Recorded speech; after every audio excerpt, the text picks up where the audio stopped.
अस्सलाम वालेकुम everyone, this is me Akbar. Hopes और सब लोग ठीक होंगे और मेरी वीडियोस आपको पसंद आ रही होंगी। आज हम कर रहे हैं साइकोलॉजी का लेसन नंबर 41। 32 तक हम कंप्लीट कर चुके थे।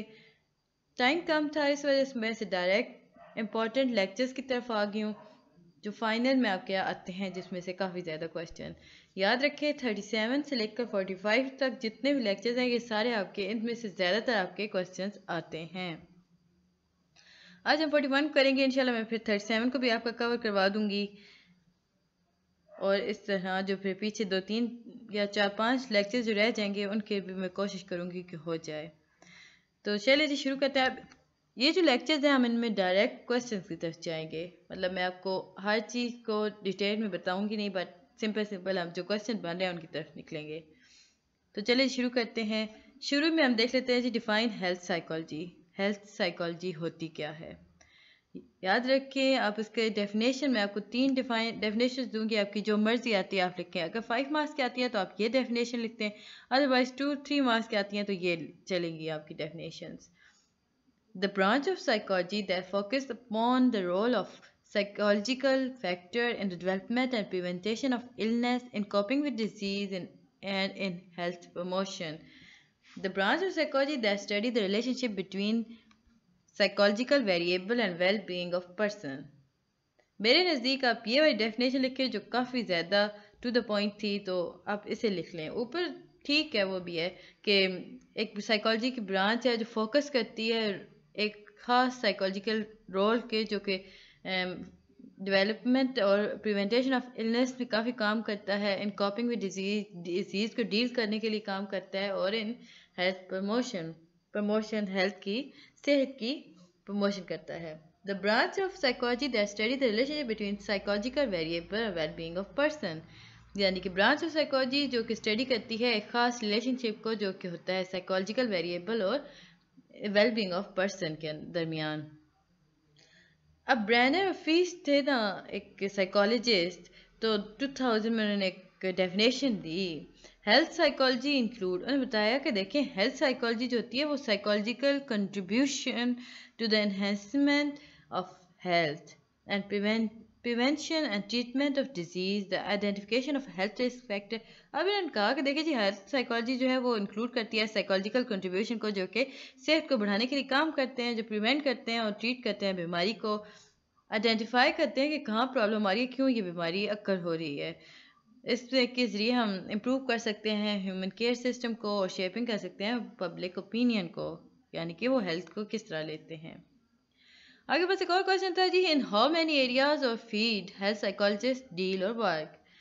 कि आपके पास आ सकते हैं जी, बताएं कितने फील्ड हैं, एरिया और फील्ड हैं जिसमें साइकोलॉजिस्ट वर्क करते हैं। एक है जी हमारे पास एनहेंसमेंट। अगर आपको कहते हैं कि 2 बताएं तो आप 2-3 लिखते हैं।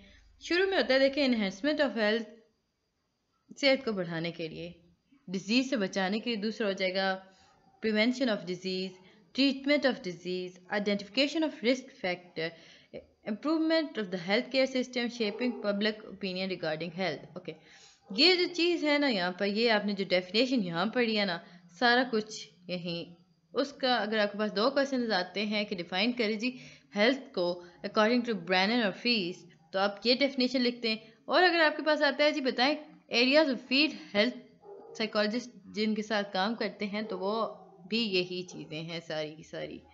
सो ये 2 क्वेश्चन का एक आंसर हो जाता है जी।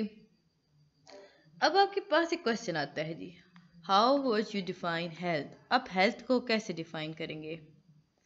यहाँ के पास आता है आपके हेल्दी पर्सन कौन है, या आप कैसी ज़िंदगी को कहेंगे कि हेल्दी है और ये अनहेल्दी है।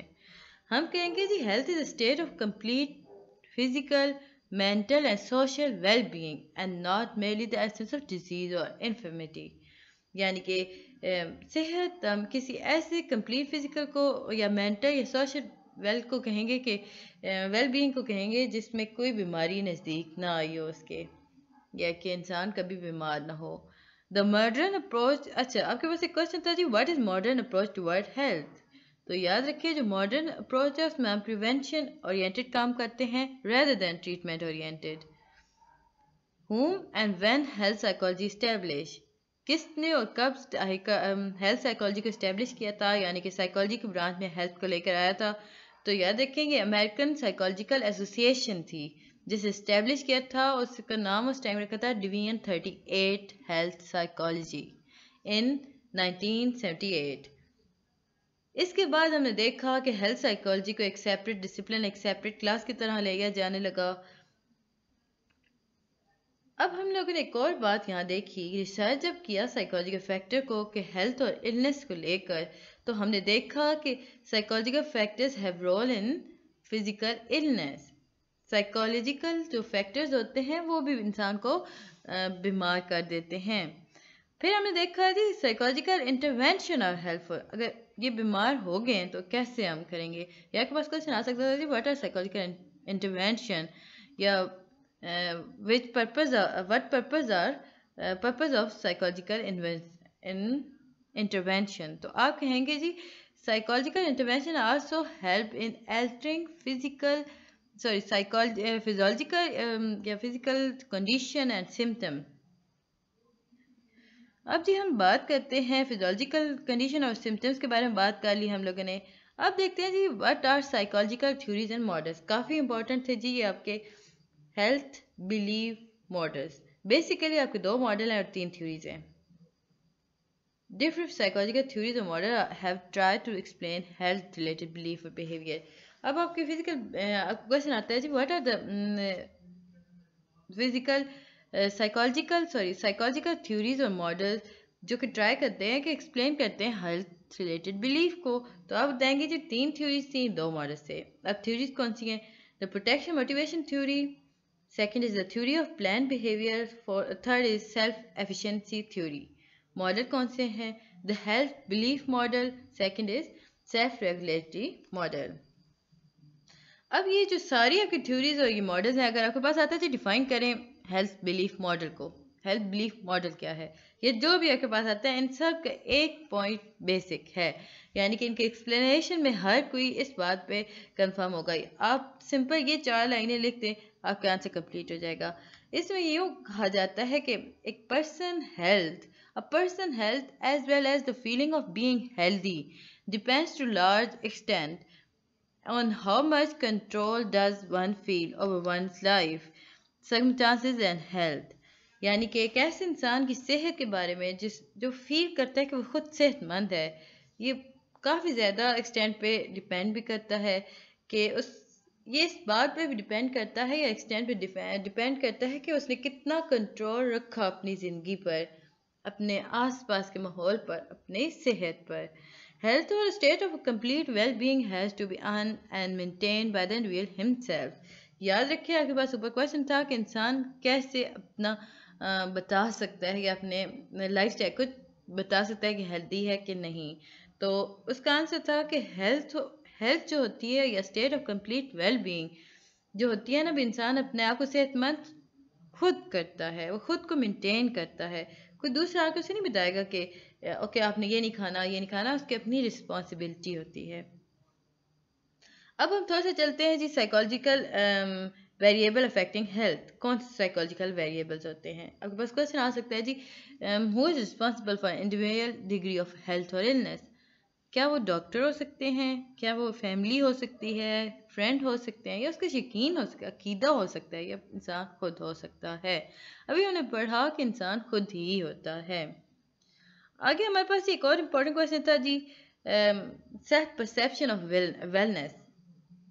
आप लोग अपने आप को कैसे ठीक कर सकते हैं, या वेलनेस का मतलब क्या होता है? क्वेश्चन आपके पास आ सकता था जी वेलनेस डायमेंशन इंक्लूड, क्या क्या वेलनेस या व्हाट आर वेलनेस डायमेंशंस। तो आप इनका आंसर लिखेंगे जी ये emotional, intellectual, physical, social, spiritual and general dimension are wellness dimension. फिर आपके पास एक और आता है जी व्हाट आर हेल्पलेसनेस। एक ऐसा मकाम, या यूं कह लें कि मार्टिन सेलिग्मैन ने प्रपोज किया था कि एक ऐसा यकीन जब आपको अपने आप पर, अपने इर्द गिर्द एनवायरनमेंट पर कंट्रोल नहीं रहता। इंसान जब भी कभी किसी अनप्लेजेंट इवेंट को फेस करता है या वो महसूस करता है तो उसे खुद पर से कंट्रोल नहीं रहता, एक ख़ास स्टिमुलाई की वजह से उसे खुद पर कंट्रोल नहीं रहता। ये जो पैटर्न होता है ना, ये बहुत इनग्रेन हो जाता है कि इसके कोई रेमेडी नहीं होती, इसे ठीक करना काफ़ी मुश्किल हो जाता है। What are health and principle of behavior changes? काफ़ी ज़्यादा इंपॉर्टेंट था आपका जी ये वाला क्वेश्चन। क्लासिकल कंडीशन, हम कंडीशनिंग पीछे पढ़ चुके थे, उसी में से हम थोड़ा थोड़ा आगे चलेंगे। याद रखें कि 3 कंडीशनिंग आगे हमारे 45 लेक्चर तक चलेंगी। डिफरेंट उसके एरा होंगे, डिफरेंट स्टेट्स होंगी या डिफरेंट ग्राउंड्स होंगे जिन पे वो खेलेंगे, यानी कि प्ले करेगा।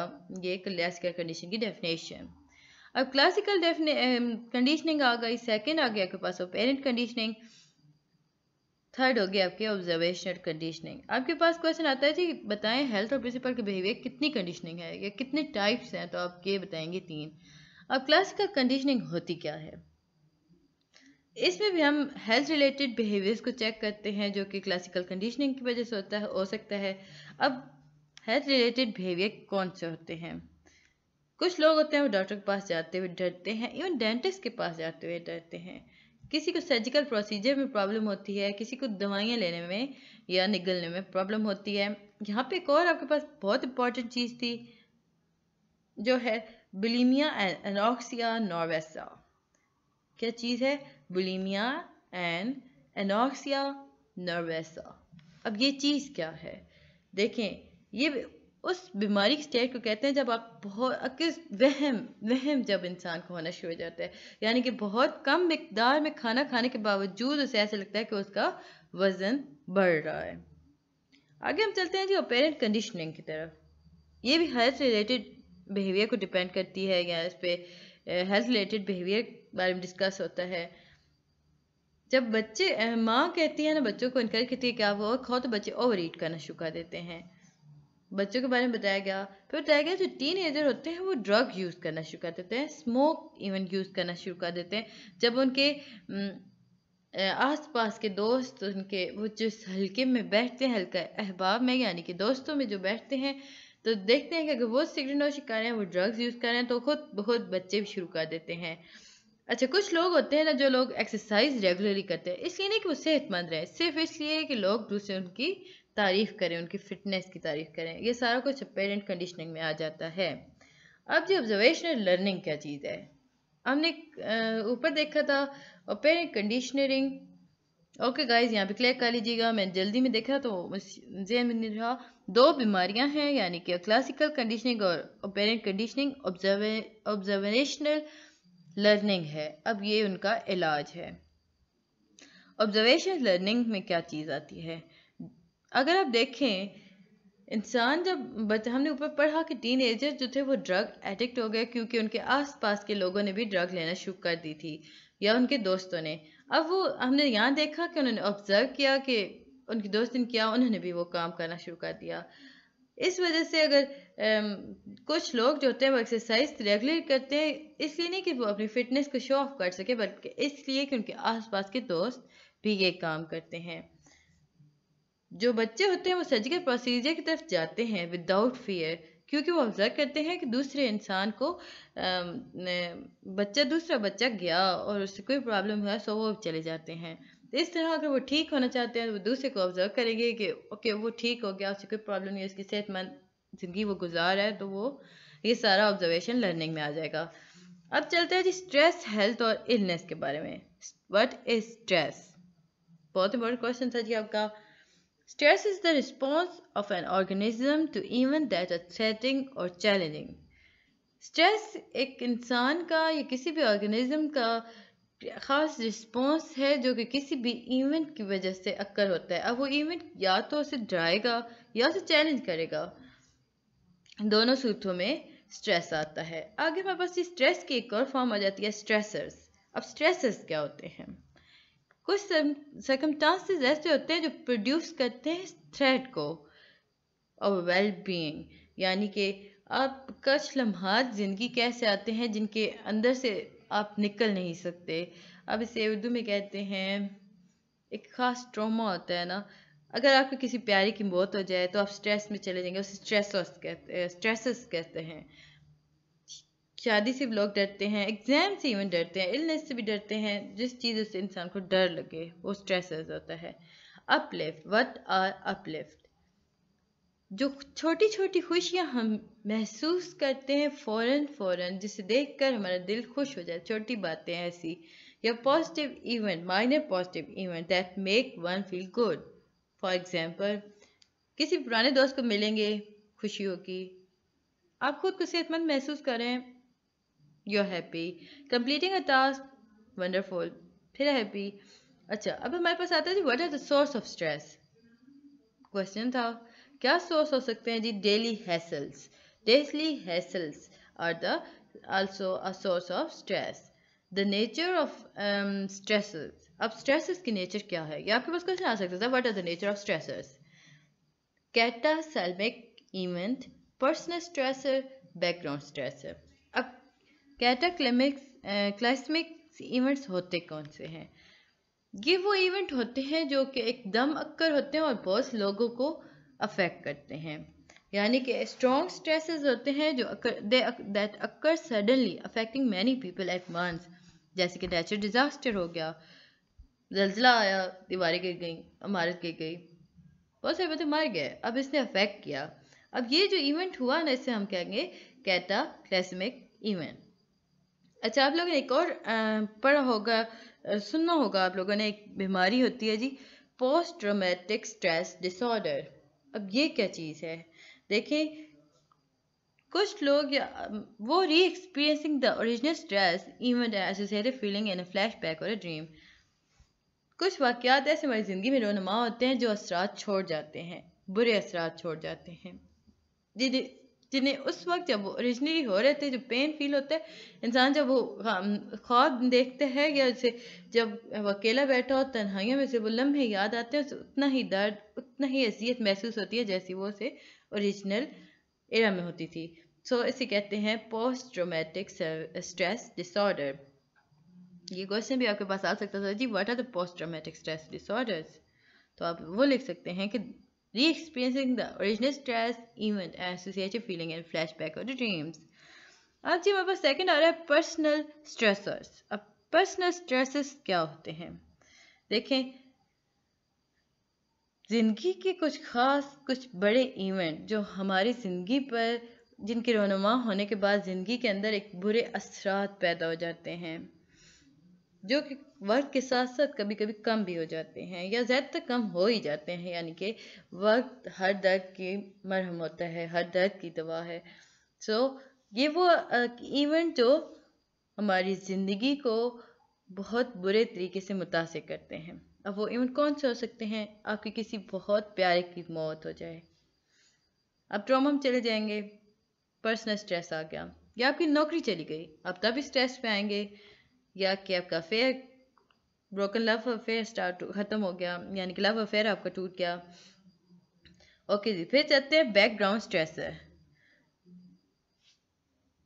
अब ये वो स्ट्रेसेस होते हैं जो कि रोज़मर्रा की ज़िंदगी में पाए जाते हैं, जिनकी वजह से हम ज़िंदगी से तंग आते हैं या छोटी छोटी चिड़चिड़ापन पैदा हो जाता है। डेली हैसेस विद, रोज़ाना के छोटे छोटे झगड़े जो कि माइनर इरिटेशन प्रोड्यूस करते हैं, बट ये जो होते हैं ना, ये इनके लॉन्ग टर्म इल इफेक्ट्स नहीं होते अनलेस दे कंटिन्यू और are compounded by other stressful.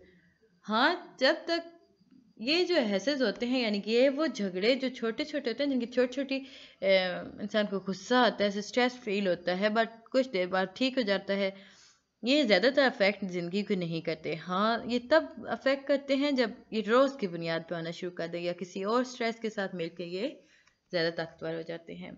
आगे हमारे पास एक और आ गया जी, मैन्युफैक्चरिंग ऑफ स्ट्रेस। आगे पास क्वेश्चन आ सकता है, what are the manufacturing of stress. तो आप लिखेंगे there are two manufacturing of stress, first is psychological, दूसरा है फिजियोलॉजिकल। अब साइकोलॉजिकल में क्या होता है? टेंशन हो गई, एंजाइटी हो गया, डिप्रेशन हो गया, हेल्पलेसनेस हो गई। और फिर फिजियोलॉजिकल में क्या आता है जी? Psychosomatic disorder, that is medical problem caused by interaction of emotion, psychological और physical difficulties, allergies, aches, pain, flu, ये सारे कुछ हो जाते हैं जी। Impact of stress. अब स्ट्रेस का होता क्या है, मतलब असर क्या होता है जिंदगी पर? What are the impacts of stress, question था जी आपका। अब देखते हैं जी, हमारे पास दो पार्ट इसके टाइप्स हैं जी, डायरेक्ट फिजियोलॉजिकल अफेक्ट। अब जो सीधे सीधे जाके हमारी प्रेजेंस पे या हमारी ज़िंदगी पर, हमारे जिस्म पर असर करता है, वो कौन से होंगे? सेकंड है हमारे पास जी हार्मफुल बिहेवियर, खतरनाक बिहेवियर। फिर थर्ड है हमारे पास जी इनडायरेक्ट हेल्थ रिलेटेड बिहेवियर। अब हम एक एक करके देख लेते हैं जी। डायरेक्ट में क्या होगा? हाई ब्लड प्रेशर हो जाएगा, डिक्रीज हो जाएंगी इम्यून सिस्टम के functions, elevated hormonal activity start हो जाएगी और साइको फिजियोलॉजिकल कंडीशन स्टार्ट हो जाएगी। हार्मफुल बिहेवियर हम देखते हैं जी। इंक्रीज अनहेल्दी बिहेवियर, यानी क्या स्मोकिंग कुछ लोग करना शुरू कर देते हैं, कुछ अल्कोहलिज्म स्टार्ट कर देते हैं, यानी अल्कोहल पीना शुरू कर देते हैं, ये शराब की एक किस्म है। और ड्रग अब्यूज स्टार्ट हो जाता है, पुअर न्यूट्रिशन हो जाती है, खाना पीना छोड़ देंगे, नींद आना ख़त्म हो जाएगी। ये सारे हार्मफुल बिहेवियर हैं। अब इनडायरेक्ट हेल्थ रिलेटेड बिहेवियर कौन से होते हैं? Poor complaints with medical advice, delayed medical consultation and diagnosis, avoiding going to a doctor। अब ये जो इनडायरेक्ट होते हैं ये ख़तरनाक होते हैं कि इंसान डॉक्टर के पास नहीं जाता, दवाइयाँ नहीं खानी, हर चीज़ पे बस मुंह बनाया हुआ है। स्ट्रेस और इलनेस। अब हम जी देखते हैं स्ट्रेस और रिकवरी फ्रॉम डिजीज़, ये क्या चीज़ है? What is the stress and recovery from disease? The patient emotional. अब बताते देखें, पॉजिटिव जो स्टेट ऑफ माइंड होता है वो हमारी ज़िंदगी को बढ़ाने में एक अहम किरदार अदा करता है। यानी कि हम अगर देखें कि पेशेंट है, वो उसके पास इमोशनल रिस्पॉन्स आ रहा है, तो वो उसे डिटरमिन करेगा कि वो कैसे उस डिज़ीज़ को कवर कर सकता है। कैंसर और स्ट्रेस देख लेते हैं। बीमारियों के साथ हम स्ट्रेस चेक करें। Research evidence support that hypothesis that stresses have a role to play in the onsets of cancer। याद रखें आप लोगों को, जब हद से ज़्यादा स्ट्रेस होना शुरू हो जाता है, हर वक्त स्ट्रेस, तो ये एक एंड पर आकर आपके अंदर बीमारियां पैदा करना शुरू कर देता है। उसी की एक फॉर्म कैंसर भी होती है।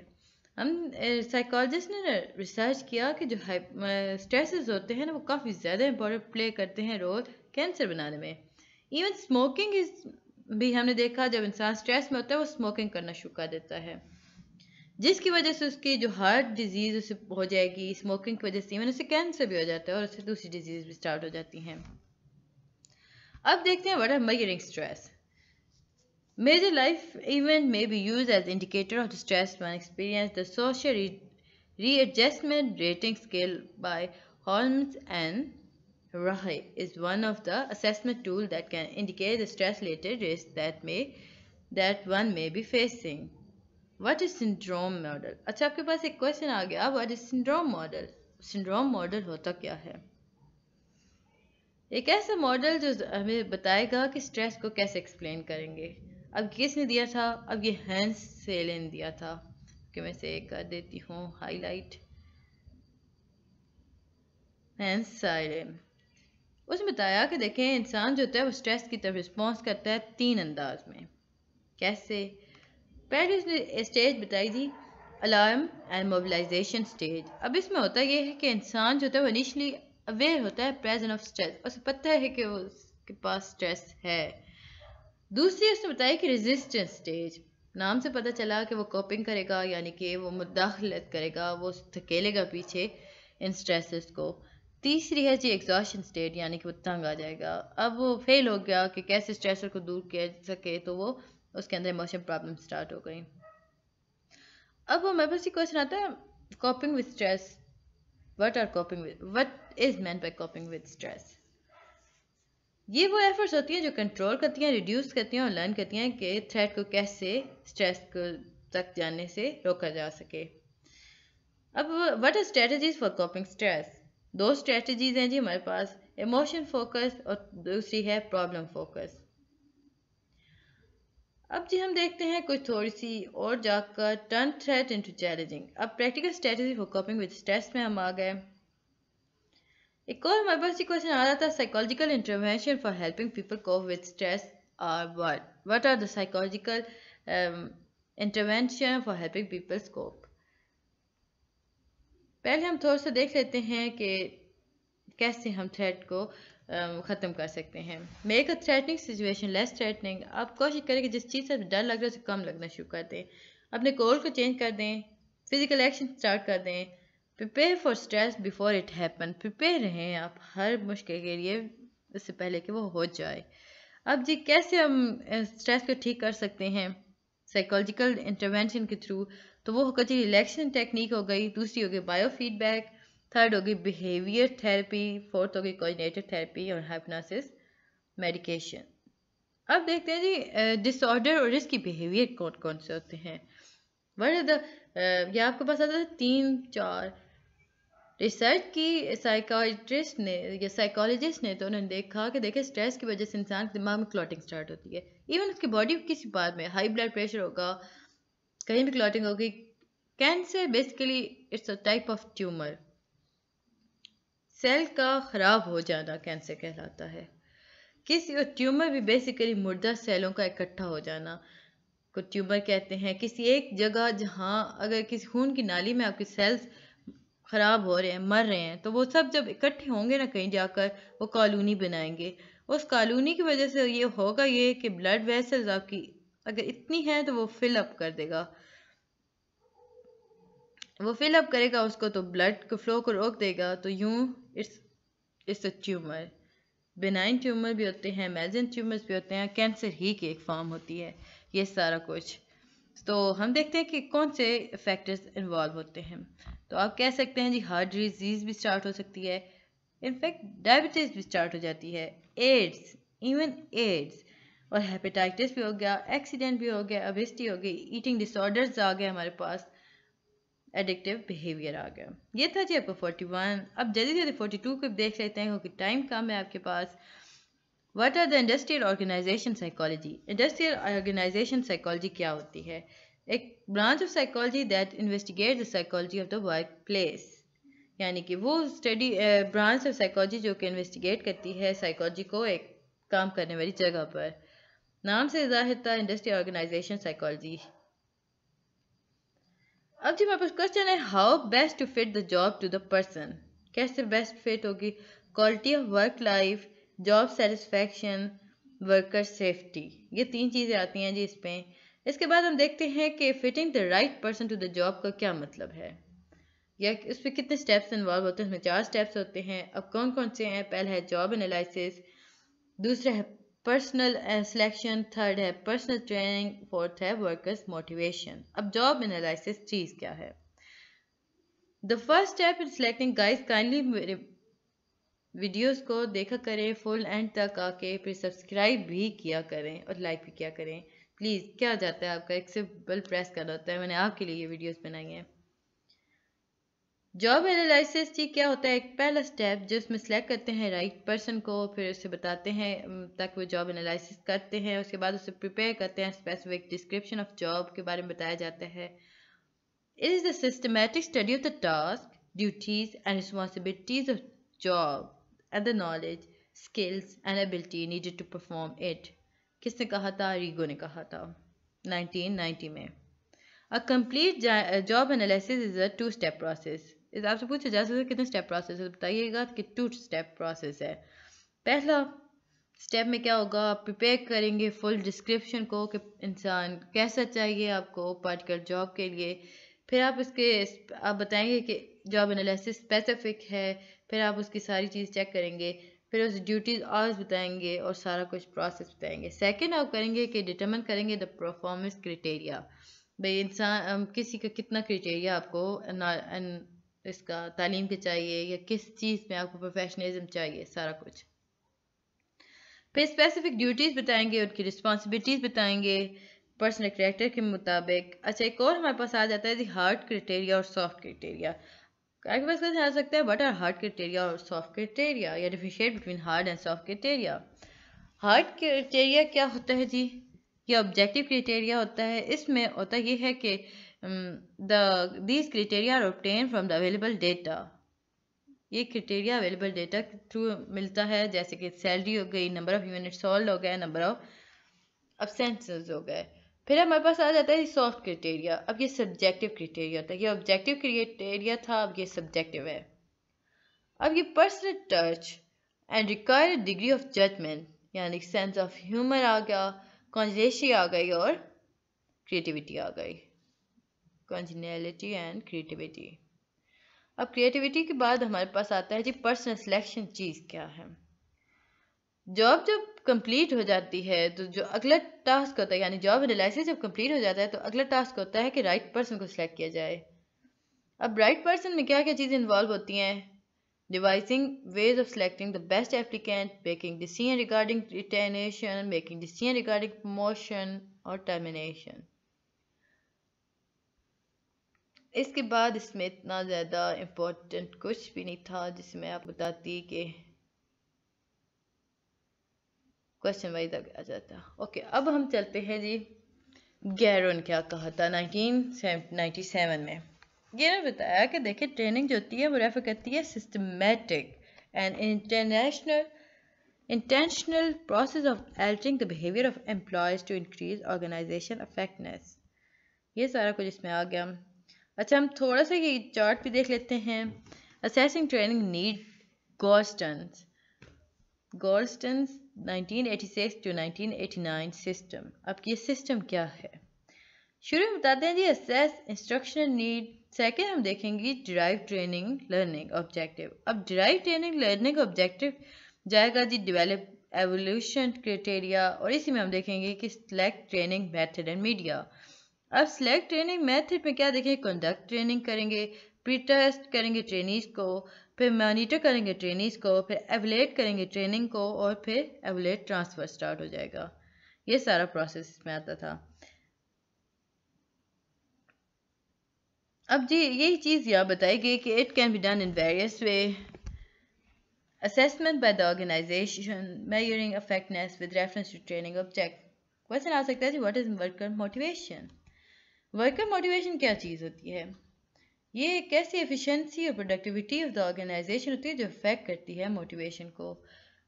A team comprising unmotivated worker will not be able to attain the desired goal। Worker motivation काफ़ी ज़्यादा ज़रूरी होती है। बगैर मोटिवेशन के कोई भी टीम या कोई भी वर्कर अपना गोल, डिज़ायरेबल गोल को अटेन नहीं कर सकता। मोटिवेशन टू वर्क की थ्योरीज के बारे में आपसे बात करेंगे। वर्क मोटिवेशन कैसे करेंगे, या कौन सी थ्योरीज हैं जो इन्वॉल्व होती हैं मोटिवेशन टू वर्क। अब आगे जी नीड थ्योरीज। हम लोगों ने जब पढ़ा था बैचलर हिस्ट्री ऑफ नीड में, तो हमने देखा कि बेसिक नीड और इजीली फुलफिल्ड नीड जो होती है वो कम्प्लेक्स नीड, बेसिक नीड जो होती है आसानी से फुलफिल की जा सकती है, but on the other hand जो कम्प्लेक्स नीड होती है वो डिफ़िकल्ट होती है फुलफिल करने के लिए, और वो अनफुलफिल्ड रहती है नीड थ्योरीज में। ये हमारे पास आ गया था नीड थ्योरीज।